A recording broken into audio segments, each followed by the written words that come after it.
Hola, soy el Dr. Joe Dispenza.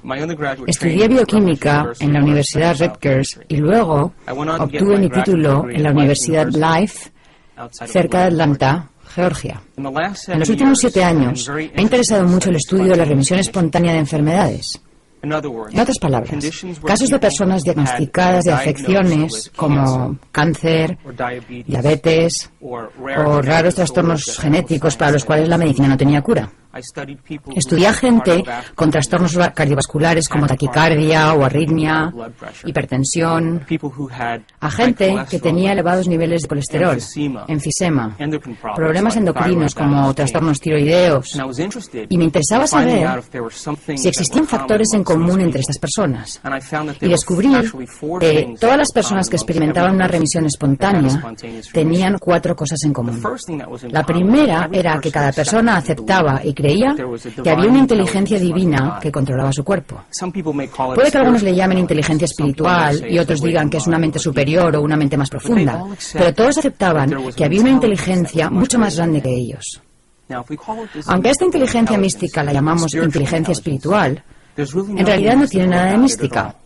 Es la misma inteligencia que hace que tu corazón lata en este momento. Tu corazón bombea 7,5 litros de sangre por minuto, más de 378 litros de sangre por hora. Late 100.000 veces al día, 40 millones de veces al año y más de 3.000 millones de veces en una vida. Bombea constantemente sin que tengamos que pensar en ello conscientemente. Si consideramos eso, hay un orden, hay una inteligencia que nos da vida, que mantiene el latido de nuestro corazón. Es la misma inteligencia que digiere nuestra comida, que la descompone en gases y nutrientes y la organiza para reparar el cuerpo. Todo ello sucede sin que lo pensemos conscientemente.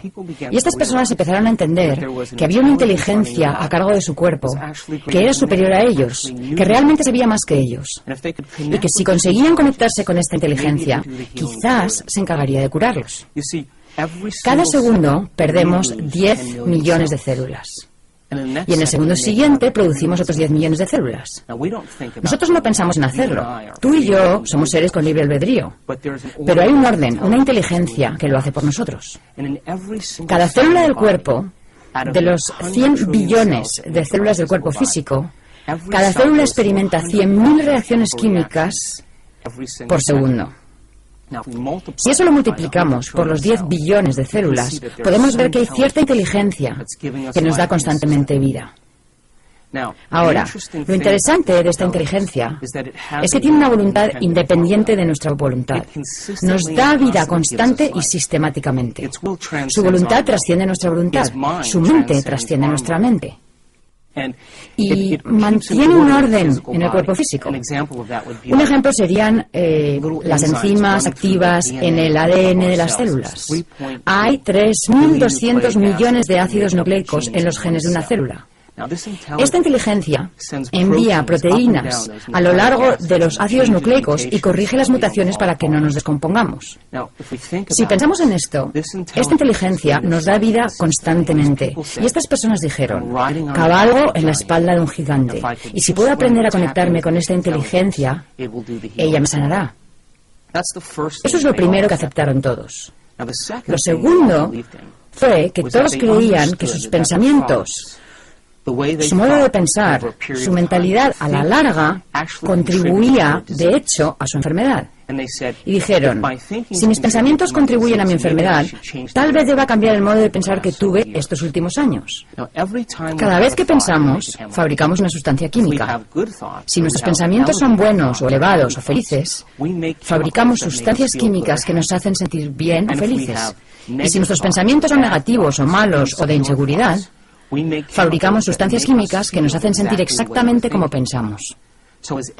Cada sustancia que se libera en el cerebro es literalmente un mensaje que alimenta al cuerpo físico. Y ahora el cuerpo empieza a sentir como piensa. Cuando empezamos a sentir como pensamos, sucede algo asombroso. El cerebro, que está en comunicación constante con el cuerpo, Consulta con el cuerpo y empieza a pensar de la manera en que sentimos, lo que a su vez fabrica más sustancias químicas que nos permiten sentirnos como pensamos y pensar como sentimos.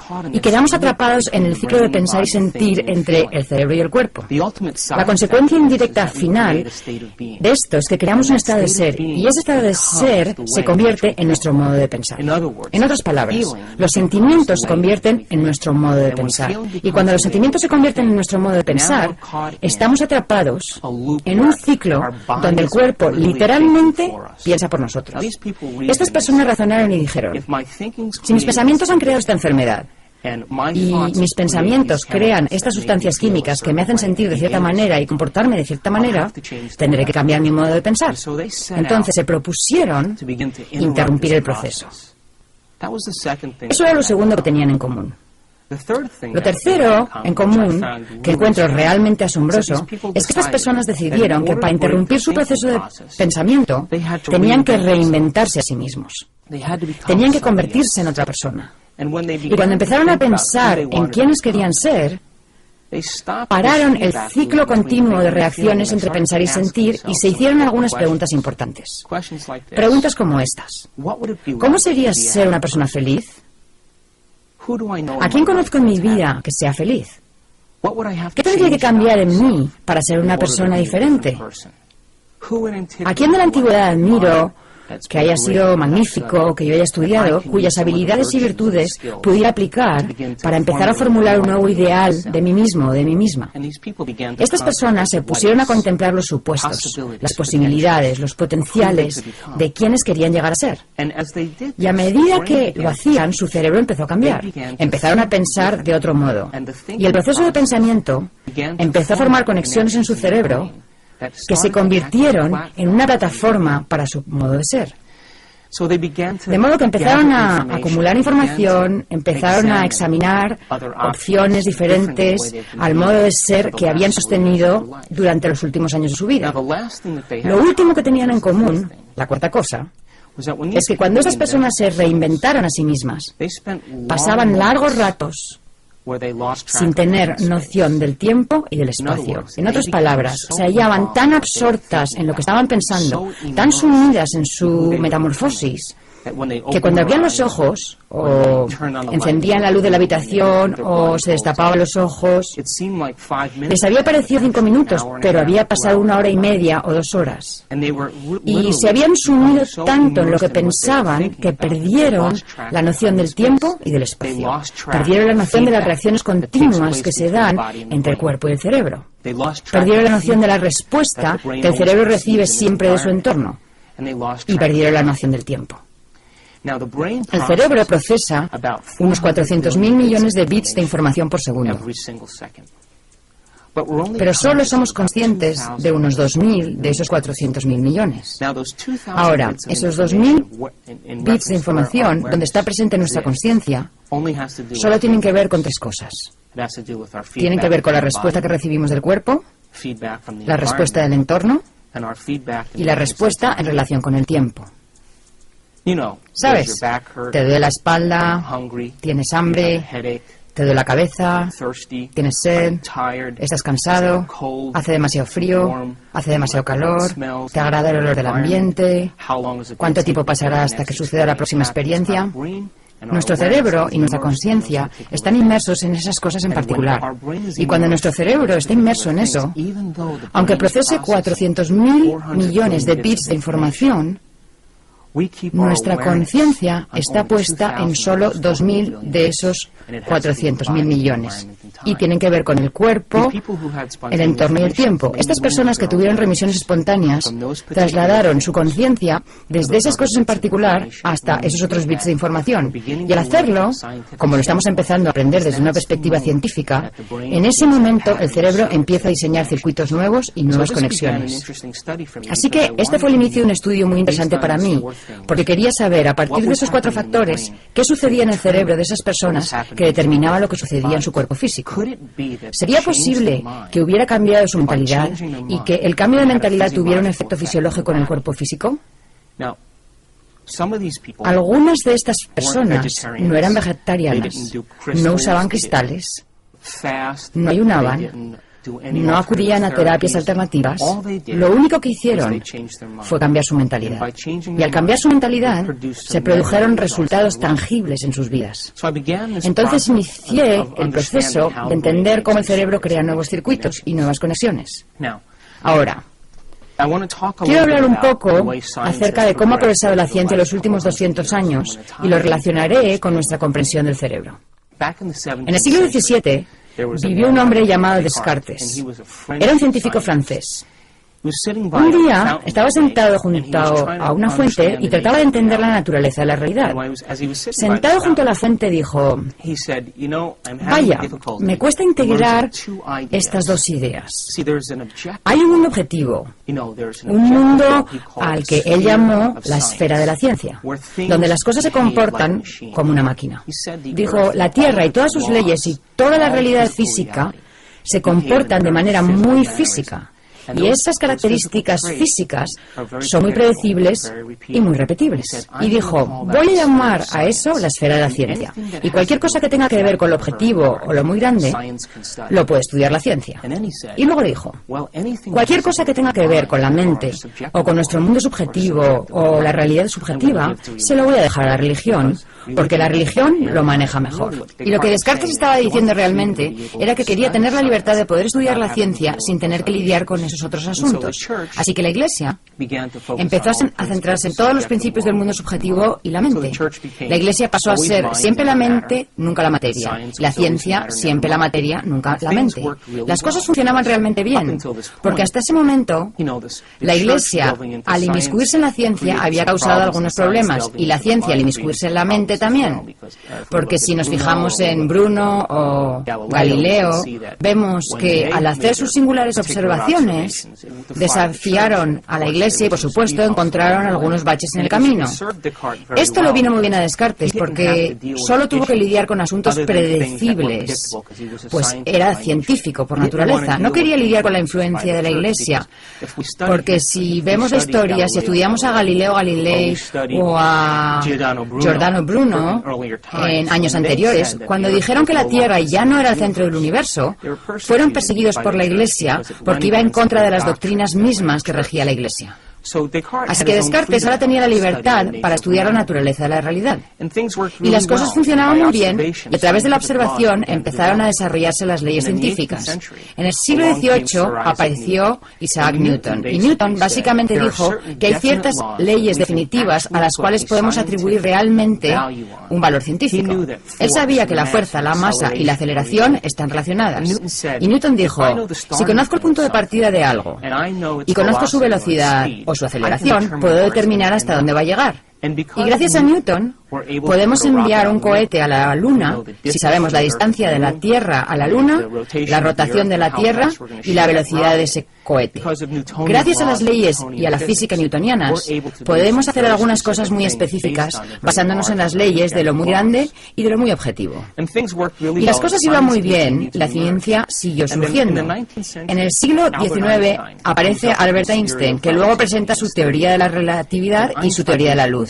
Einstein dijo básicamente: nada puede viajar más rápido que la velocidad de la luz. Cualquier cosa, como un objeto o materia que viaje más rápido que la velocidad de la luz, finalmente se convertirá en energía. Debido a sus leyes y a su comprensión de la relatividad, hizo que surgieran comprensiones aún mayores acerca de la realidad objetiva. Cuando Einstein publicó sus artículos, lo más asombroso fue que su información no tenía realmente notas de pie, lo cual dejó atónitos a la mayoría de los científicos de su época. Fue un visionario y entendía cómo funcionaban las cosas porque usaba su mente. Y las teorías de Einstein llevaron a la ciencia a un mayor grado de aceleración. Y después de eso, Einstein empezó a trabajar con el principio del efecto fotoeléctrico. Lo que hizo fue aplicar corrientes eléctricas muy fuertes a placas de acero. Quería ver la energía que emitía en cuanto a electrones, protones y neutrones. Cuando estudió lo que hacían los electrones, vio que en vez de liberar energía de forma muy normal y continua, los electrones liberaban energía y el nivel descendía como si bajara por una escalera, en vez de moverse de manera muy suave y continua. Einstein se detuvo Porque en el mundo de lo grande, cuando la energía se libera, todo se mueve con mucha continuidad. Por ejemplo, si dejamos caer una manzana de un árbol, se mueve de manera muy continua y predecible. Y ellos esperaban que sucediera exactamente lo mismo en el efecto fotoeléctrico. Pero no fue así. De modo que Einstein empezó a ver que el comportamiento de lo muy diminuto es muy distinto a el de lo muy grande. Entonces hubo una serie de experimentos que se centraron en los electrones y en la posible ubicación de los mismos. Y cuando empezaron a observar los electrones, su naturaleza y su comportamiento, se dieron cuenta de que siempre que observaban o buscaban un electrón aparecía. Así que el electrón, de ser una onda de probabilidad, colapsaba súbitamente en una partícula muy definida. Y ahora toda esta idea del dualismo cartesiano, lo que dijo Descartes en el siglo XVII, se hizo borrosa de nuevo. Porque ahora la persona subjetiva y la mente subjetiva empezaban a tener un efecto directo en lo muy objetivo. Y ahora la separación entre la mente y la realidad y la mente y lo objetivo empezó a integrarse otra vez. Independientemente de quién observara, ya sea que tuviera un título académico o no, su observación tenía un efecto en el campo cuántico. Y la física cuántica nació como resultado de esto. Y eso quiere decir que todos nosotros, cada persona, al margen de su credo, de su cultura, de su sexo, de su edad o de su raza, cada persona, cuando se le pide que observe algo, tiene un efecto en lo muy diminuto. Todos participamos en la naturaleza de la realidad. Ahora bien, la ciencia puede decir que la física cuántica y el observador que observa la realidad y que tiene un efecto en la realidad solo funcionan para lo muy diminuto. En otras palabras, solo lo muy pequeño responde a nuestra observación. Y tal vez la realidad funcione de manera que si nuestra observación afecta al comportamiento de las partículas subatómicas, quizá podamos encaminar la naturaleza de la realidad basándonos en nuestra propia observación. La mayoría de los físicos cuánticos dirían, no, nuestra observación solo funciona para lo muy pequeño, no para lo muy grande. Mi respuesta es que quizá somos malos observadores, quizá la observación es un arte como cualquier otra cosa, y podemos desarrollar esta idea llamada observación. Hay una parte del cerebro que usamos para prestar atención. Hay una parte del cerebro que usamos para observar. Se llama el lóbulo frontal. El lóbulo frontal es el área suprema del ser humano. Es el último escalón del desarrollo humano. Lo que nos separa de las demás especies del planeta no es el hecho de que nos paremos en dos pies, o que tengamos pulgares oponibles, o que nuestros ojos miren de frente, ni que tengamos el cerebro más grande, ya que los elefantes tienen un cerebro más grande que el nuestro. Tampoco es que tengamos poco vello. Lo que nos separa de las demás de las especies es el tamaño del lóbulo frontal comparado con el resto del cerebro. En los seres humanos, el lóbulo frontal abarca casi un 40% del cerebro. En nuestros ancestros más cercanos, los grandes simios y chimpancés, el lóbulo frontal abarca entre un 17 y un 15%. En los perros, un 7%, y para los que os gustan los gatos, el suyo es un 3,5%. Entonces, lo que nos separa y nos hace grandiosos es nuestro lóbulo frontal comparado con el resto del cerebro. El lóbulo frontal es el ejecutivo. Decide la acción. Determina el comportamiento. Esa parte del cerebro que usamos cuando planeamos o especulamos o cuando inventamos, cuando contemplamos posibilidades. Si tuviéramos que describir al lóbulo frontal con una sola palabra, diríamos intención o propósito. Cuando la intención de la gente coincide con su comportamiento, o cuando su comportamiento coincide con su intención, o cuando sus pensamientos se alinean con la acción, es cuando el lóbulo frontal está en su mejor momento.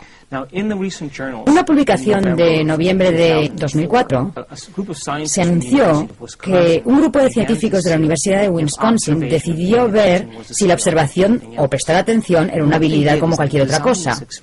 Y diseñaron un experimento en el que reunieron un grupo de monjes budistas, monjes que habían estado meditando y concentrándose en conceptos como la compasión, el amor y la divinidad durante largos periodos de tiempo.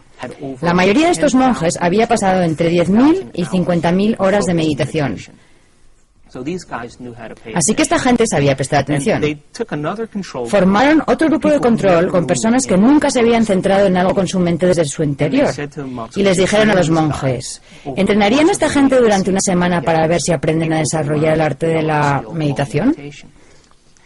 Entonces, conectaron unos 256 electrodos en todo el cerebro de los monjes para medir qué tipo de actividad se registraba cuando estos monjes prestaban atención, y luego harían lo mismo con el grupo de control.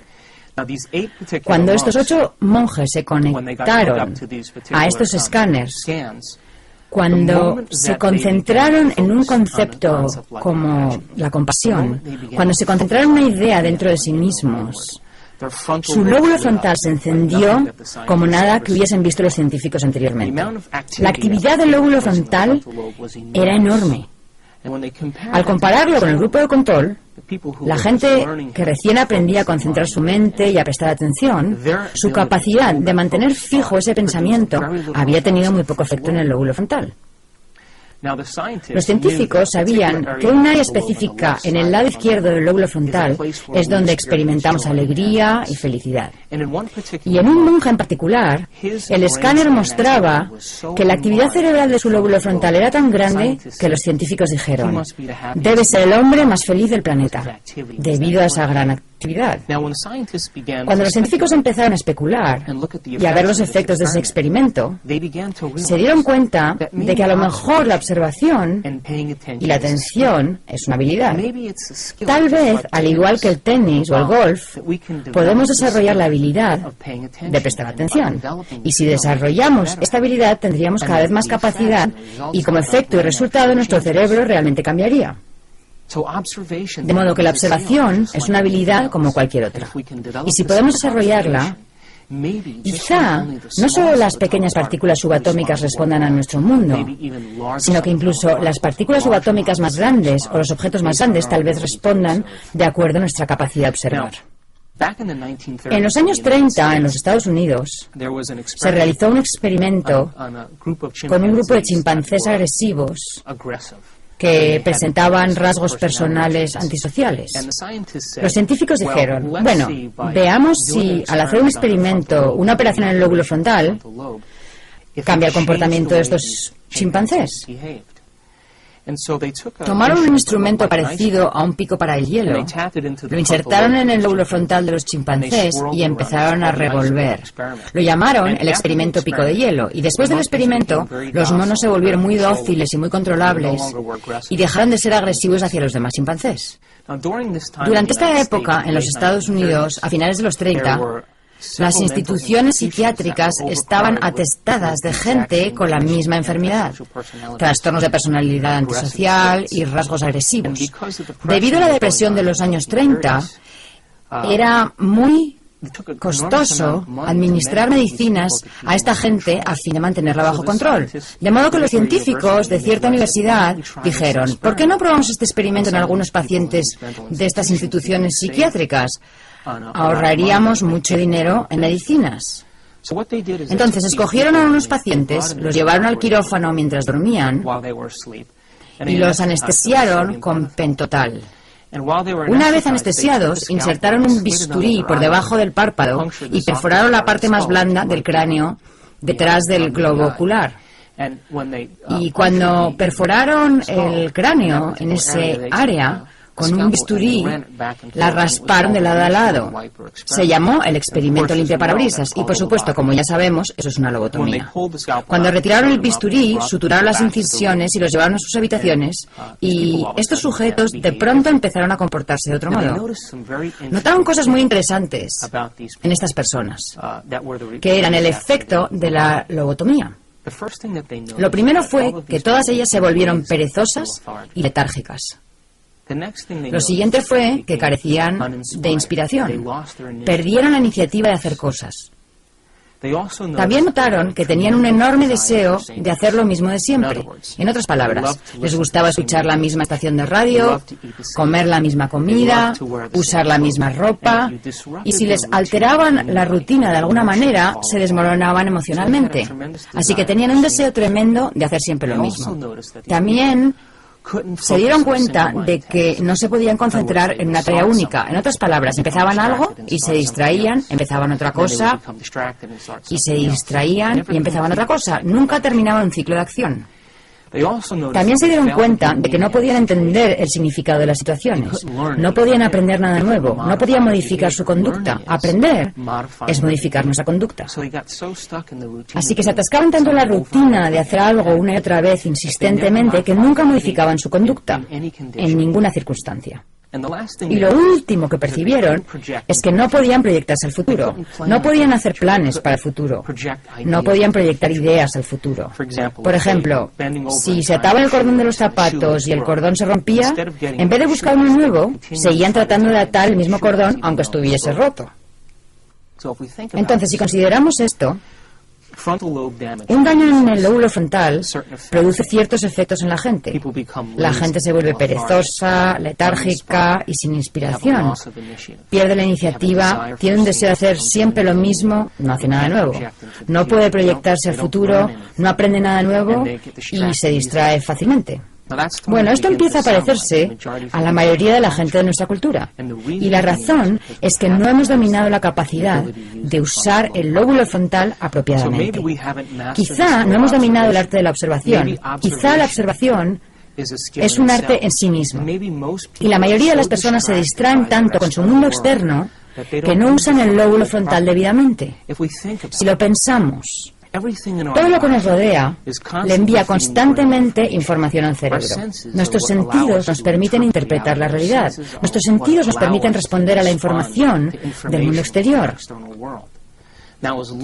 Mientras creamos que el mundo exterior es más real que el mundo interior, siempre usaremos los mismos circuitos del cerebro para procesar esa información. Cuando aceptamos que el mundo interior afecta al mundo exterior, tenemos que empezar a usar el lóbulo frontal. Científicamente sabemos que es cierto, indudablemente cierto, que el cerebro está influenciado y moldeado por el entorno. Eso lo sabemos específicamente. Sin embargo, la ciencia también está empezando a descubrir que nuestro cerebro está influenciado y moldeado por nuestra capacidad de prestar atención, y que cuando podemos prestar atención y tenemos la capacidad de adquirir conocimiento y de fijar ese conocimiento en nuestro cerebro, empezamos a crear nuevos circuitos. Y cuando somos capaces de hacer nuevos circuitos, empezamos a percibir la realidad de otra manera, según las conexiones establecidas en nuestro cerebro. Veamos un ejemplo. Supongamos que yo tomara un cuadro de Monet, por ejemplo, y lo pusiera sobre una pantalla aquí arriba, y dijera, échale un vistazo a este cuadro de Monet y solo disfruta del cuadro. La mayoría de la gente miraría el cuadro unos minutos, reconocería ciertos objetos en el cuadro y daría por terminado el asunto. Ahora bien, si quitara el cuadro y te dijera, quiero contarte algo acerca de Monet, ¿sabías que pasó 44 años de su vida tratando de entender cómo se unificaba todo el mundo? Le interesaba especialmente el estudio de la luz. Le encantaba la luz de primera hora de la mañana y la luz del atardecer y del anochecer. Él pensaba que la mayor parte de la gente nunca se detenía a prestar atención al efecto que tiene la luz en las flores, en los colores y el entorno. Y se desvivía por pintar con pasteles y colores e iluminar las cosas según la luz de esa hora del día en particular. Y decía cosas como, el puente y la lisina no están separados en realidad, son la misma cosa y solo puedo pintarlos de ese modo. Y al envejecer, contrajo cataratas, y sus cataratas eran muy gruesas. Así que cuando percibía la luz, esa luz que percibía se difuminaba en sus ojos, y él efectivamente empezó a pintar exactamente lo que veía. Si después de darte esta información volviera a colocar el cuadro y miraras de nuevo a este Monet, seguramente lo percibirías de manera diferente según tu capacidad de prestar atención a los detalles. En realidad, lo que sucedió en un primer momento fue que te dimos conocimiento de información que tu cerebro descartó, y tú mirabas el cuadro basándote en las conexiones que se forman en tu cerebro a partir de lo que sabías. En cuanto le damos al cerebro información nueva y el cerebro puede prestar atención a esa información por medio del lóbulo frontal, empezamos a ver cosas que ya existían, pero que las hemos dejado fuera de la ecuación. Otro ejemplo, un conocedor de vinos. Si un conocedor de vinos agita y saborea el vino, él o ella tiene unos circuitos en su cerebro que le permiten apreciar las sutilezas. Reconoce el sabor de los taninos y los ácidos, puede oler el buque y los aromas. Eso puede integrarse en datos más específicos acerca de robles y diferentes clases de uvas. Y puesto que su cerebro ha sido educado y él ha establecido circuitos y porque ha puesto atención en percibir las diferencias en la realidad llamada catar el vino, es capaz de percibir las sutilezas. Ahora bien, para la persona que no tiene los circuitos instalados de esa experiencia en particular y que no tiene las conexiones en su cerebro que le permitan saber qué buscar, ese vino sabrá como cualquier otro vino. Y así es como funciona la realidad. Percibimos la realidad según la estructura de las conexiones del cerebro. Los científicos han hecho ciertos experimentos para comprobar si esto es realmente cierto, y llegaron a la conclusión de que sí que lo es. Convocaron a un grupo de personas y les preguntaron si querían participar en un experimento en el cual tendrían que usar gafas durante 2 semanas. Ahora bien, estas gafas no eran comunes y corrientes. Estaban divididas a la mitad, y al mirar a la izquierda se veía azul y al mirar a la derecha, amarillo. Así que las lentes estaban separadas de manera que un lado era azul y el otro amarillo. Y les dijeron, queremos que uséis estas gafas para todo lo que hagáis durante el día. Usadlas cuando llevéis a vuestros niños a la escuela, cuando vayáis a trabajar, usadlas para todas vuestras actividades habituales. Y usadlas durante 2 semanas. Entonces, diferentes personas usaron estas gafas cierto tiempo y al final del experimento se los invitó a regresar al laboratorio.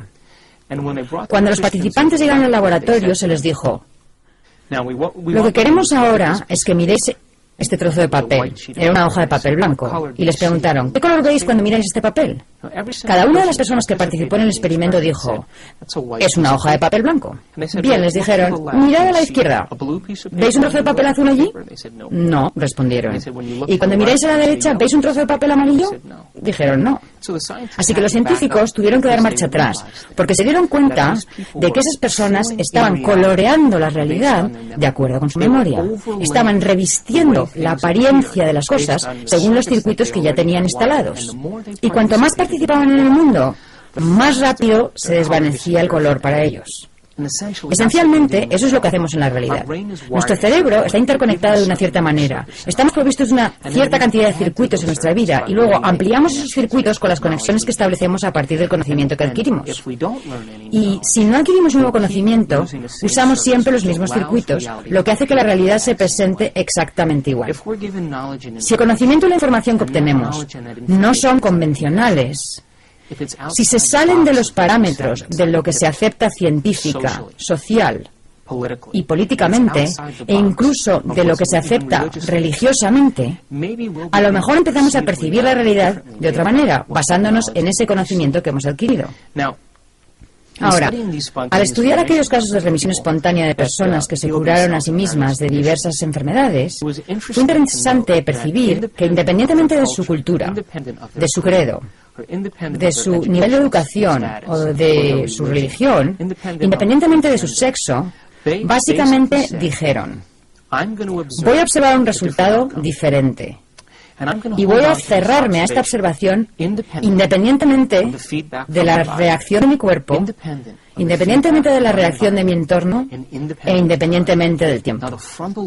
El lóbulo frontal, la corona de la evolución del ser humano, nos permite hacer eso. El lóbulo frontal nos da permiso para que el pensamiento sea más real que todo lo demás. El lóbulo frontal nos da permiso para aferrarnos bien a un concepto, a una idea, aferrarnos a una visión o a un sueño, independientemente de las circunstancias presentes en nuestro mundo, de las circunstancias presentes en nuestro cuerpo y de las circunstancias relacionadas con el tiempo.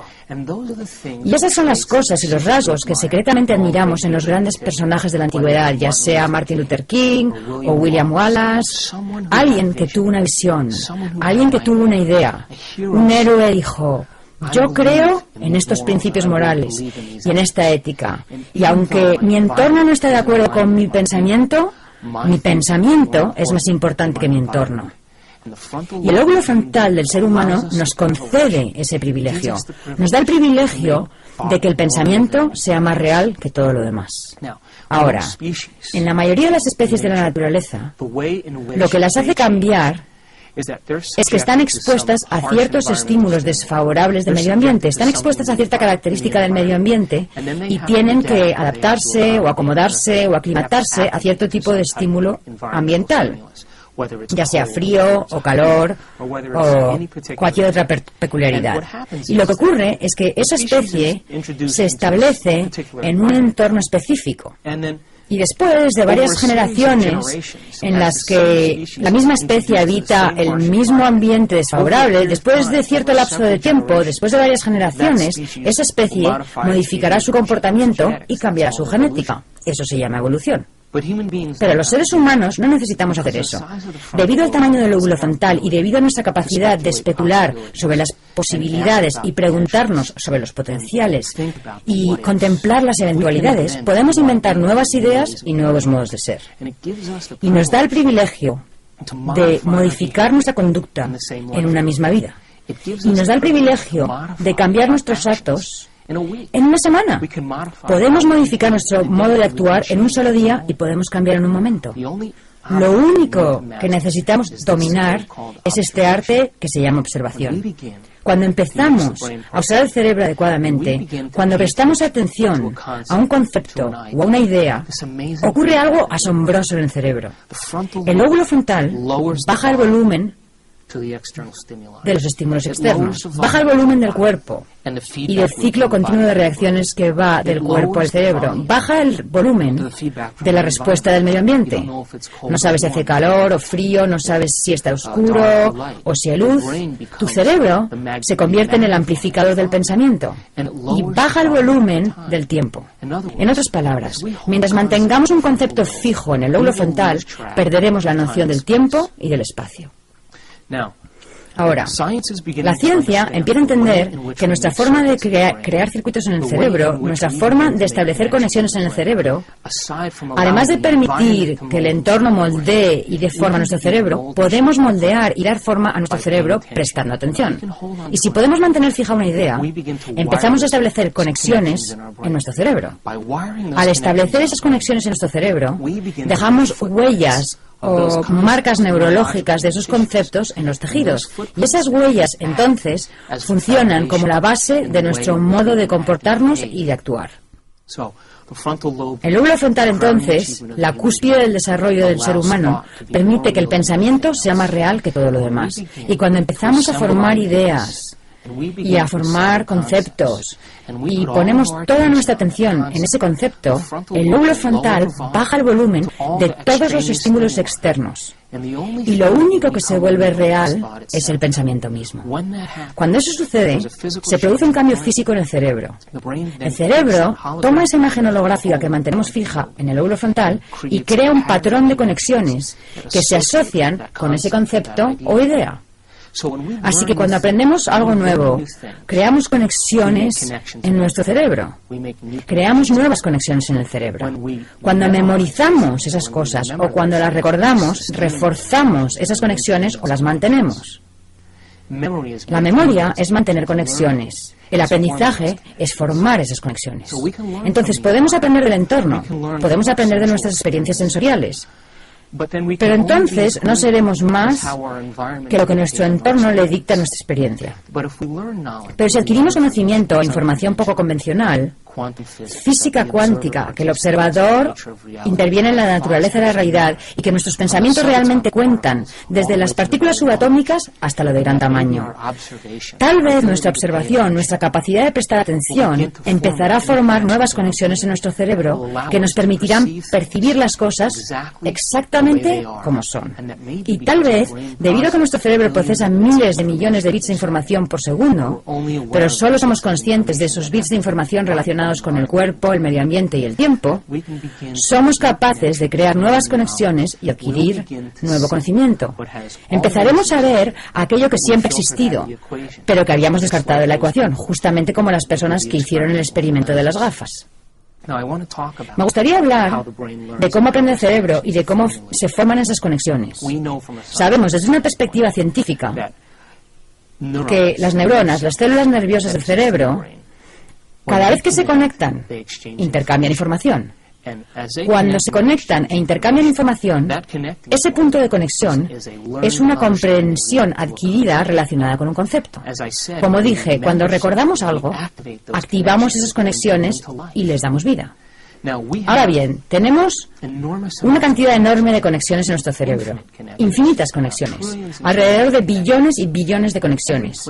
Y cada punto en el que esas neuronas se conectan e intercambian información traza un mapa, un patrón o una secuencia que refleja cierta idea, algo que hemos aprendido, un rasgo, un comportamiento, un talento, una tendencia e incluso un sentimiento. Y todas esas conexiones son la suma total de lo que somos como individuos. Todas las personas son diferentes, pues han tenido experiencias diferentes en su vida, han adquirido un conocimiento diferente y están provistos de cierta cantidad de conexiones genéticas. Y eso básicamente constituye nuestro punto de partida como individuos. La mayoría de las personas en determinado punto de sus vidas dependen de esos circuitos establecidos y nunca aprenden nada nuevo. Dejan que los sentimientos se conviertan en su forma de pensar. Dejan de aprender y comienzan a sentir. Y cuando llegamos al punto donde dejamos de aprender y empezamos a sentir, es entonces cuando vivimos nuestras propensiones genéticas. Es entonces cuando vivimos el futuro predeterminado genéticamente que existe para nosotros como individuos. Cuando adquirimos nuevo conocimiento, el cerebro empieza a reestructurarse, empieza a disparar nuevas secuencias y nuevos patrones, con nuevas conexiones. Y si podemos mantener estas conexiones durante un largo periodo de tiempo, podemos modificar y cambiar nuestro comportamiento. Y lo que ocurrió con las personas que tuvieron remisiones espontáneas es que adquirieron conocimiento y aplicaron ese conocimiento al plantearse posibilidades. Y comprendieron que si conseguían conectarse con esa inteligencia que hacía latir su corazón y digería sus alimentos, si lograban susurrar al oído del gigante que controlaba su cuerpo físico, que sabía crear células, que sabía organizar el ADN, si conseguían igualar su voluntad a la suya, si conseguían igualar su mente a la suya, si conseguían igualar su amor por la vida al de esa inteligencia, ya que era eso lo que continuamente les daba vida. Pensaron que entonces el hecho de cambiar sus pensamientos enviaría una nueva señal a sus células y que establecer nuevas conexiones en su cerebro causaría finalmente un nuevo efecto fisiológico en su cuerpo. Así que el proceso de reinventarse significaba reorganizar esos circuitos hacia un ideal más extraordinario de sí mismos. El cerebro aprende de dos maneras distintas. El aprendizaje está dividido en dos áreas diferentes. Cuando aprendemos algo y lo memorizamos, hay un área en particular llamada aprendizaje explícito. Otro nombre que se le da al aprendizaje explícito es el aprendizaje declarativo o memoria declarativa. La memoria declarativa son cosas que podemos declarar. Uno de los aspectos de la memoria declarativa es el conocimiento, la información, la filosofía. Por ejemplo, cuando adquirimos nueva información, nuevo conocimiento, datos intelectuales, filosofía, cada vez que hacemos eso, el cerebro crea determinado tipo de circuitos. El segundo tipo de memoria declarativa se llama experiencia. Las experiencias, por lo tanto, son cosas que podemos declarar. Puedo declarar que yo soy un hombre, puedo declarar que sé dónde estaba el 11 de septiembre, puedo declarar que me gustan las manzanas, porque he vivido esas experiencias. Los sistemas de memoria del cerebro relacionados con la memoria declarativa tienen una secuencia muy específica según la cual el cerebro estructura esa información. Se estructura en el cerebro pensante, en la parte del cerebro donde existe la consciencia presente. Y esa secuencia de conocimiento y de experiencia en particular permite que el cerebro funcione en la realidad. Podemos manejarnos en el mundo exterior debido a que usamos conscientemente la memoria declarativa para tomar decisiones. Usamos conscientemente la memoria declarativa para proyectar el futuro. La usamos conscientemente para desempeñarnos en nuestro mundo, para tomar decisiones todos los días. Ese sistema de memoria permanece intacto para que podamos desenvolvernos en nuestro mundo. El segundo sistema de memoria se llama memoria implícita. Los sistemas de memoria implícita son muy poderosos, pues los recuerdos implícitos son cosas que no podemos declarar. Se llama memoria no declarativa. Los recuerdos no declarativos son cosas tales como habilidades, hábitos, condicionamientos, rasgos, tendencias e incluso comportamientos. Esos rasgos y comportamientos los hemos practicado y ejercido tantas veces que ya no necesitamos pensar en ellos. Se llaman recuerdos de procedimiento y tenemos cientos de esos recuerdos estructurados en el cerebro. Esos recuerdos de procedimiento son cosas como maniobrar la palanca de cambios de nuestro coche. Cuando usamos la palanca de cambios, lo hemos hecho tantas veces que ya no tenemos que pensar en ello. Está fijado neurológicamente como un circuito completo. Lavarnos los dientes, maquillarnos, escribir a máquina, caminar, todos esos son recuerdos de procedimiento o no declarativos. Y el cerebro procesa esa información de un modo diferente, porque va más allá de nuestros pensamientos conscientes, va más allá de nuestra memoria consciente. Está fija en nosotros de manera que ni siquiera tengamos que declararla. Por ejemplo, cuando no puedes recordar un número de teléfono conscientemente en tu sistema explícito, puedes agarrar el teléfono, mirar los números y tus dedos se moverán y recordarás el número. Eso es un recuerdo implícito, porque tu cuerpo lo ha hecho tantas veces que lo recuerda tan bien como tu cerebro. Ahora bien, los recuerdos implícitos son el momento en que fijamos neurológicamente en nuestro comportamiento. La memoria implícita se da cuando realmente somos eso. La memoria implícita se da cuando hemos cambiado por completo. Entonces, si creamos conexiones en el cerebro cuando adquirimos conocimiento, adquirir conocimiento es establecer nuevos circuitos. Eso es filosofía. El cerebro cambia a consecuencia de eso. Pero no hay mayores cambios en cuanto al envío de señales al cuerpo, de nueva información al cuerpo. Es una información intelectual.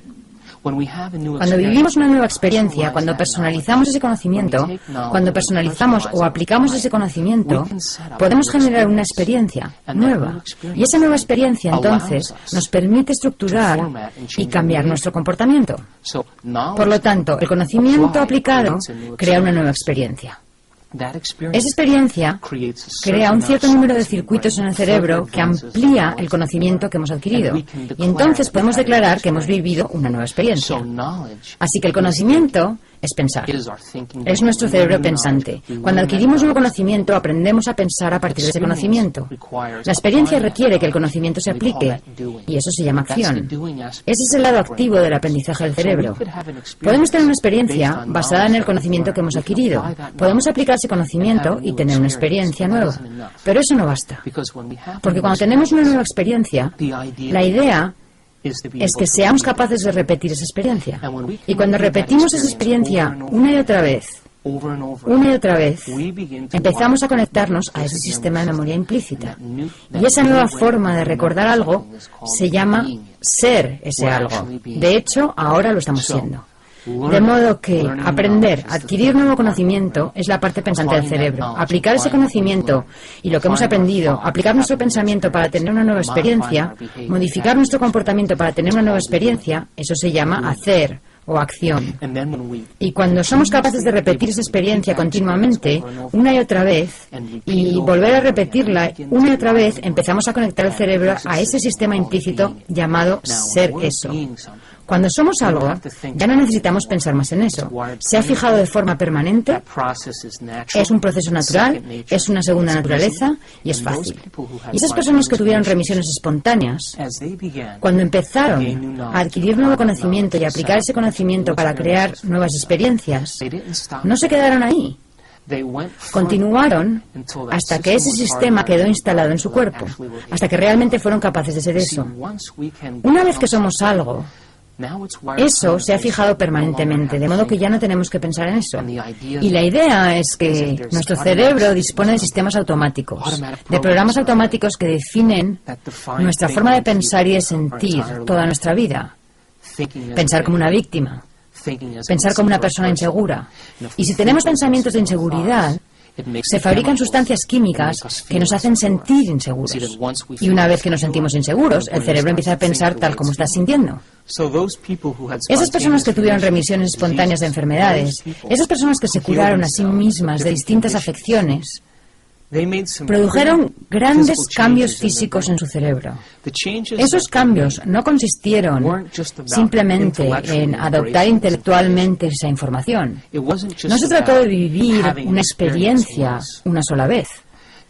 Realmente querían convertirse en alguien diferente. Cuando se reinventaron a sí mismos, cuando dijeron, creo que existe una inteligencia dentro de mí que da vida a cada individuo, ya sea feliz o infeliz, rico o pobre, santo o pecador.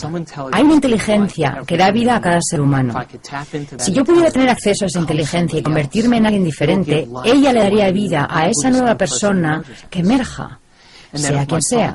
Y si mis pensamientos cuentan, voy a tener que construir unas conexiones neurológicas permanentes en mi cerebro para convertirme en ese nuevo patrón de ser.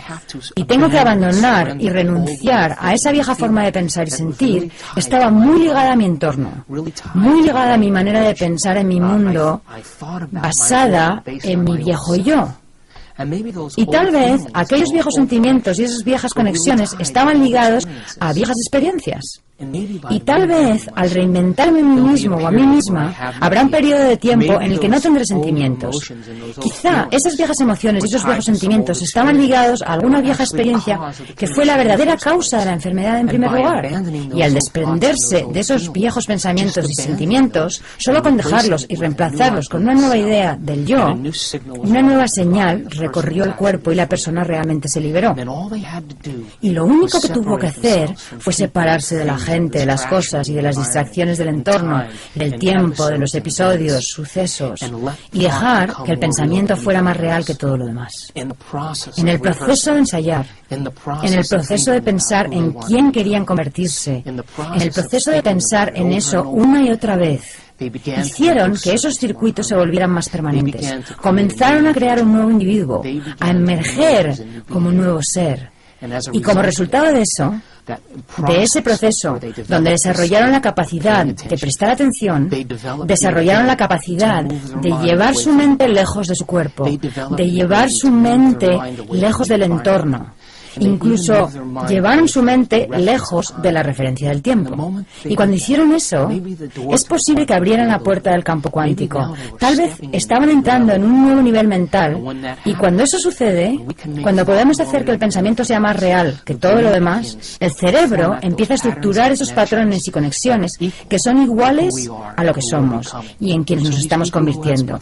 Así que las remisiones espontáneas que tuvieron estas personas tal vez no hayan sido un milagro en absoluto. Tal vez ellos solo se convirtieron en alguien diferente y tal vez creyeron que esta inteligencia los respaldaría y le daría vida a quien sea que ellos fueran. Y tal vez esta inteligencia era más lista y más brillante que ellos y tenía más voluntad que ellos e intervino y les reorganizó el cuerpo. Y lo único que tuvieron que hacer fue convertirse en alguien diferente. Y cuando así lo hicieron, esa inteligencia les dio vida, y su vida cambió, y su salud cambió, y su futuro cambió. Tal vez esas personas que tuvieron remisiones espontáneas renunciaron a los sentimientos y a las emociones que estaban ligadas al pasado. Y en el proceso de convertirse en alguien nuevo, en ese proceso de reinventarse, donde crearon nuevos circuitos con los que operar, abandonaron su pasado y su asociación al pasado y a todos los sentimientos y las emociones que lo acompañaban. Y tal vez las sustancias químicas que alimentaban al cuerpo basadas en esos pensamientos dejaron de fabricarse. Y debido a que ya no se fabricaban, la señal enviada al cuerpo era una nueva señal. Y esa nueva señal enviada al cuerpo no tenía ninguna relación con su asociación a esas actitudes del pasado, a esos pensamientos y a esos sentimientos del pasado, sino que ahora la persona tenía una idea de su futuro, una idea de algo a lo que aspirar. Y entonces, en cuanto empezaron a producir esos cambios, ya no enviaban la misma señal al cuerpo, sino que enviaban una señal nueva basada en lo que eran ahora. De modo que, si consideramos esto, entonces toda la idea de la separación entre mente y materia, la separación entre lo objetivo y lo subjetivo, puede que empiece a integrarse realmente cuando apliquemos todos estos principios. Tal vez la mecánica cuántica nos permita decir que nuestra observación cuenta. Y tal vez el lóbulo frontal, la corona de la evolución del ser humano, nos permita modificar nuestro comportamiento en una sola vida y crear nuevos circuitos y nuevas conexiones que nos proporcionarán un nuevo territorio de ser. Y esta fusión, que será ahora entre mente y materia, básicamente dice esto: mi pensamiento cuenta. Y porque mi pensamiento cuenta, debería tener un efecto directo sobre lo que está más cerca de mí, mi cuerpo físico. Y si podemos integrar esas ideas, hemos dado la vuelta completa y comprendido que no existe la separación, que la mente realmente da vida a la materia y que es nuestra mente como individuos la que puede unirse a una mente mayor. Y al unirnos a la mente mayor, estamos ejercitando el arte de la observación. Ponemos nuestra atención lejos de nuestro cuerpo, ponemos nuestra atención lejos de nuestro entorno y nos olvidamos del tiempo. Y cuando hacemos esto, ahora, la mente pura tiene un efecto directo sobre el cuerpo físico y sobre la naturaleza de la realidad, y afecta directamente a la materia. Y cuando llevamos a cabo esas ideas y las aplicamos en nuestra vida, nos convertimos en los científicos que evaluamos nuestra propia observación. Y tal vez ese sea el entendimiento inicial, el primer entendimiento de lo que significa tener un cerebro inmortal. Aprender, recordar y experimentar es nuestro don como seres humanos. Este proceso nos cambia para siempre. Dejar de aprender es dejar de cambiar. Cuando podamos demostrar lo que hemos aprendido, el universo jamás nos abandonará. Nuestro cambio es nuestra evolución.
Hola, soy el Dr. Joe Dispenza.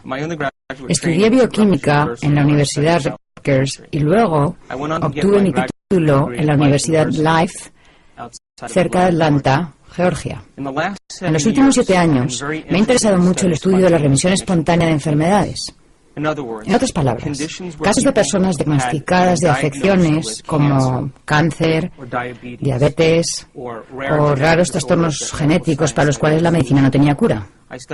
Estudié a gente con trastornos cardiovasculares como taquicardia o arritmia, hipertensión, a gente que tenía elevados niveles de colesterol, enfisema, problemas endocrinos como trastornos tiroideos, y me interesaba saber si existían factores en común entre estas personas. Y descubrí que todas las personas que experimentaban una remisión espontánea tenían 4 cosas en común. La primera era que cada persona aceptaba y creía que había una inteligencia divina que controlaba su cuerpo. Puede que algunos le llamen inteligencia espiritual y otros digan que es una mente superior o una mente más profunda, pero todos aceptaban que había una inteligencia mucho más grande que ellos. Aunque a esta inteligencia mística la llamamos inteligencia espiritual, en realidad no tiene nada de mística.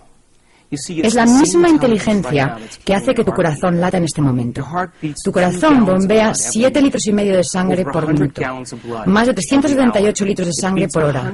Late 100.000 veces al día 40 millones de veces al año y más de 3.000 millones de veces en una vida. Bombea constantemente sin que tengamos que pensar en ello conscientemente.